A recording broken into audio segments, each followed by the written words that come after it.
আন্দোলন চলাকালীন ছাত্রদের উপর গরম পানি ঢেলে দিতে নির্দেশ দিয়েছিলেন দেশের বিনোদাঙ্গনের তারকারা। বৈষম্য বিরোধী ছাত্র আন্দোলনে শিক্ষার্থীদের সঙ্গে সংহতি জানিয়ে সবিজের অনেক শিল্পী প্রতিবাদ জানিয়েছিলেন, এমনকি তারা রাজপথেও নেমেছিলেন।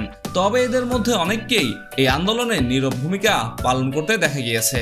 আবার কেউ কেউ দলীয় ট্যাগে ছাত্রদের বিপক্ষে কথা বলেছেন। এই আন্দোলনের মুখে পদত্যাগ করে দেশ ছাড়েন প্রধানমন্ত্রী শেখ হাসিনা। তার পতনের পর তার কৃতকর্মের অনেক কিছুই এখন জনসম্মুখে আসছে। শুধু তাই নয়, তিনি কাদেরকে ছাত্রদের বিরুদ্ধে দাঁড় করিয়েছিলেন সেসব বিষয়ও এখন উঠে আসছে। এর মধ্যে সামাজিক যোগাযোগ মাধ্যমে ভাইরাল হওয়া কিছু স্ক্রিনশট প্রকাশ্যে এসেছে। আন্দোলনের ছাত্রদের উপর গরম পানি ঢেলে দিতে বলেছিলেন সবিজ অঙ্গনের কয়েকজন জনপ্রিয় অভিনেত্রী। সাবেক তথ্য প্রতিমন্ত্রী এ আরাফাত ও সংসদ সদস্য ফেরদৌসের নেতৃত্বেই আলো আসবে নামেই একটি হোয়াটসঅ্যাপ গ্রুপের কিছু স্ক্রিনশট মঙ্গলবার সকালে সোশ্যালে ভাইরাল হয়।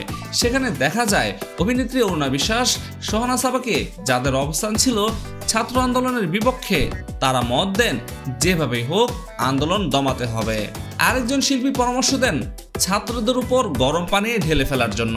সেই গ্রুপে সাবেক তথ্য প্রতিমন্ত্রী এ আরাফাত ও সংসদ সদস্য ফেরদৌস সহ ছিলেন অভিনেত্রী শামীমা তুষ্টি, নায়ক রিয়াজ, সাজু খাদেম সহ আরো অনেকে।